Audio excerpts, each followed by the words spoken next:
আসসালামু আলাইকুম। আমি লাবণী। সবাইকে স্বাগতম লাবণী কিচেন ভিডিওতে। আশা করি আল্লাহর রহমতে সবাই অনেক ভালো আছেন।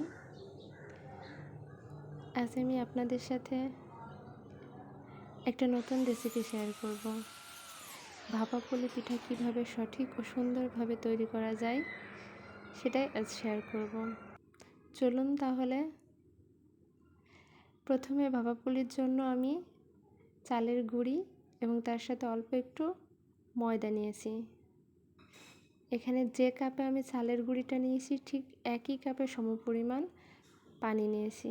ফুটন্ত গরম পানিতে আমি চালের গুঁড়ি ও ময়দা মিক্সড করে রেখেছিলাম, এটা ছেড়ে দেব।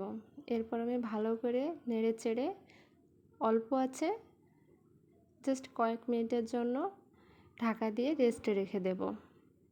এখানে ময়দাটা ব্যবহার করলে ডোটা খুবই সফট হয় এবং অনেকক্ষণ ডোটা রাখার পরেও ডোটা ফেটে যায় না। এখানে আমি ভাপা পুলির পুর তৈরি করব। পুরের জন্য আমি এখানে খেজুরের গুড় নিয়েছি এবং খেজুরের গুড়ের মধ্যে আমি নারকেল দিয়ে দিয়েছি এবং এটা ভালো করে একটু জাল করে নেব। যখন শুকিয়ে আসবে তখন আমার পুরটা রেডি হয়ে যাবে। দেখেন এ পর্যায়ে আমার পুরটা তৈরি হয়ে গেছে। এবার আমি আটাটা ভালো করে মথে নেব। দেখেন খুব সফট একটা ডো তৈরি হয়ে গেছে। এবার এটা আমি একটা রুটির শেপ তৈরি করে নেব।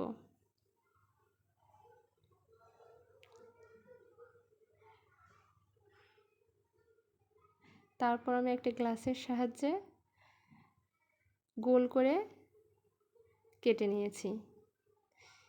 এরপর আমি এর মধ্যে পুরটা নারকেল এবং গুড়ের পুরটা দিয়ে দেব। দিয়ে আঙ্গুলের সাহায্যে দুই অংশটা ফাঁকা দুই অংশ প্রেস করে করে জয়েন্ট করে দেব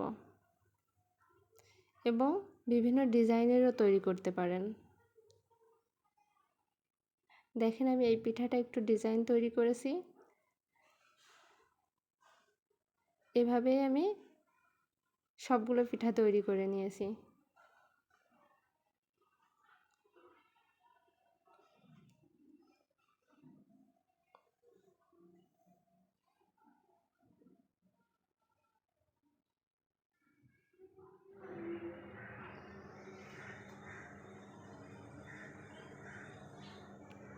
আমার সবগুলো পিঠা তৈরি করা হয়ে গেছে। এরপর এগুলো আমি ভাপে দেব। এখানে ভাপ দেওয়ার জন্য আমি রাইস কুকার ব্যবহার করেছি। অবশ্যই আপনার রাইস কুকারের ঢাকনাটা ইউজ করবেন না, কারণ এখানে ছিদ্র থাকলে ভাপটা ভালো মতো হবে না। এজন্য কোনো ছিদ্র থাকবে না, ভাপটা যাতে বার হতে না পারে এমন একটা জিনিস দিয়ে এটা ঢাকা দেবেন। দেখেন এই পর্যায়ে আমার পিঠাগুলো খুব সুন্দর ফুলে গেছে এবং পিঠাগুলো তৈরি হয়ে গেছে।